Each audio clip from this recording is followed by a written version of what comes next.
To tell you in a sentence what I was hoping to communicate to you in an hour, it is this. The history of the use of sugar in our community is a history that is complex. It involves religious understandings of the use of products of the earth, and goes back to at least 600 BC, when the first Hindu medicine people discovered sweet urine and diagnosed people having what we know now today as diabetes. And the history of sugar, as it is explained in a variety of texts, most recently the one called The Case Against Sugar by Gary Taube, suggests that what we have experienced in our world is an infusion of Western diseases that have a common foundation, and that common foundation is the overconsumption of sugar. Whereas in the 17th century, human beings consumed about 3 pounds annual of sugar. We now consume over 100 pounds annually of sugar. Somewhere between 67 and 100 pounds, depending on what statistic you're looking at. And that this process of exporting westernized diseases follows a pattern that we're all too familiar with in our studies of the way in which our own imperial activity has affected cultures that have been hitherto unknown to suffer from diseases that are caused by close proximity living, whether it is proximity to other human beings or proximity to domesticated animal populations. And that when we engage in the kind of activities where we seek to sate our own hunger, and you can claim whatever you want about what that hunger is. Today it's sugar. Tomorrow it's land. Today it's also knowledge, or probably better put, data, and our ability to manipulate it in order that we might gain the upper hand. I mean, after all, we now know there's a difference between facts and alternative facts, which is a product of the way in which one manipulates data. And the same kind of thing that we talk about when we talk about news and fake news, the way that we stir the pot, so to speak, in order to be able to affect and sustain a narrative, is also part of the history of the way in which sugar has made its way across this planet. The sugar industry has co-opted science at various points in its history in order to be able to prove that sugar really isn't the culprit that causes diabetes, obesity is. That sugar is really it's an empty caloric substance, and therefore it can't be associated with the disease. Disease has to come from overconsumption of food, taking in more calories than we use. And yet when you read the history and the science behind the history, over time you discover that more and more all of the disease processes that we claim that are Western influenced disease process have one single origin. And that is the consumption and overconsumption of sugar. When I read Taube's material, the first place I went was an analogy. Because the other thing that the history of sugar shows us is that imperialism is its fundamental tool for spreading it across the globe. And that we would not be consuming as much sugar as we consumed if it weren't for slavery. The ability to produce sugar in enough mass quantity and cheap enough that it wasn't just a food for the elite, that it became something that was easily acceptable to common folk. And that the North Atlantic slave trade and the Middle Passage are fundamentally the product of an insatiable desire for sweetness. That we turned most of the Caribbean islands that did not know what sugarcane was into sugarcane factories because we craved something. And we were willing to marginalize people in order to satisfy that craving. I suggest to you that it's an analogy worth thinking about on a variety of fronts. Where I went initially was the analogy that just like sugar is the basis for most westernized diseases, I would suggest that racism is the basis for most westernized moral problems, systemic problems, inequity in almost all of its forms.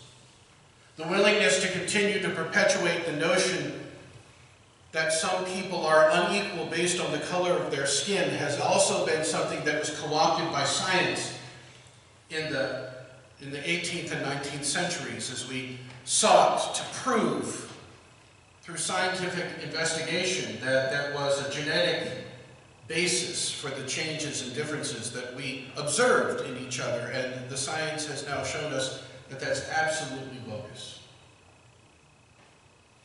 The science that seeks to continue to suggest to us that sugar is a healthful alternative to all of the carcinogenic other byproducts that we have is a science worth nothing, as far as I'm concerned, because it continues to perpetuate the notion that what we crave in the West is what the world craves. Our desire is not so much a desire to spread sugar as it is to spread power and influence.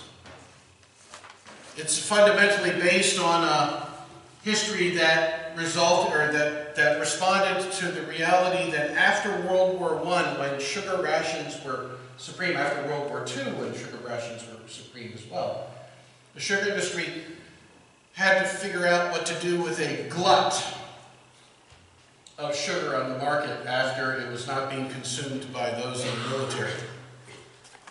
And so it started a scientific investigation that pointed to fat as the fundamental root cause of all of the world's problems, diseases, heart disease, diabetes, you name it.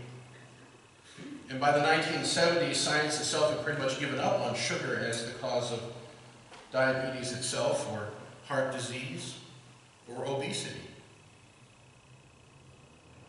The fact that we are willing to, in order to placate our corporate interests, co-opt science, co-opt the way in which information itself is shared,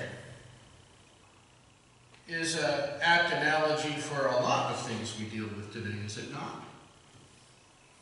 Anyone think that we've co-opted the news?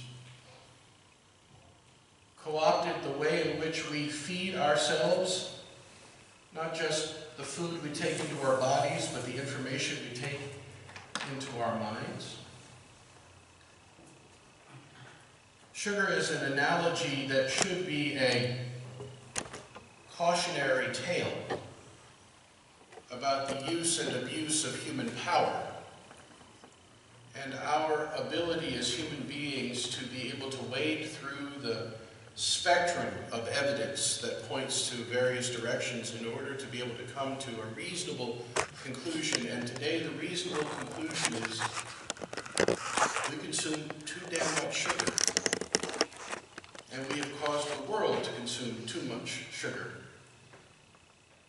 And in the process, we're killing ourselves. I am an obese man, and I have sugar diabetes, and I take insulin. Greg Gustafson took insulin. On Thursday evening, Greg Gustafson probably took too much insulin. And he died. This is a scenario that we face that is not just out there, it is personal, it is in here, and people suffer. Because of something we have been co-opted to favor. So in honor of the memory of my friend, and in honor of my own health, and in service to my children and my wife, and the congregation that I love, I beseech you to think and act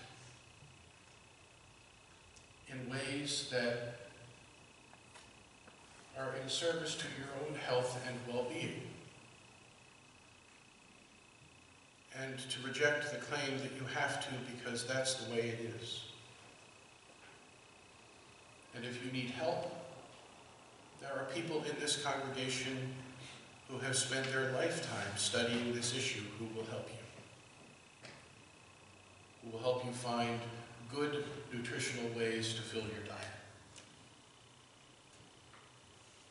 We believe in the inherent worth and dignity of every person.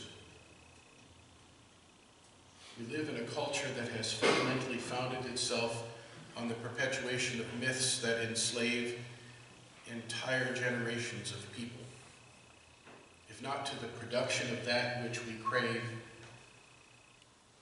to the economic inequity that it has crafted in our most vulnerable communities. You ask me what the relationship between sugar and religion is, and I tell you it is a moral one. We must pay attention to the way we use the resources that we so desire. Sugar is one of them. Technology is another. Data is at the very heart of almost every single debate we have right now about the freedom that we share. Those are just a handful. Today we talk about sugar. A few weeks ago we talked about salt. There are so many compounds and consequences to our actions that we can concentrate on. These two, however, give us a grounding of reality that I think we ought to pay attention to. The use, importance, and abuse of the scientific process, the use and abuse of populations of people, the use and abuse of our own bodies. We believe in the inherent worth and dignity of every person, beginning with ourselves. Please don't forget.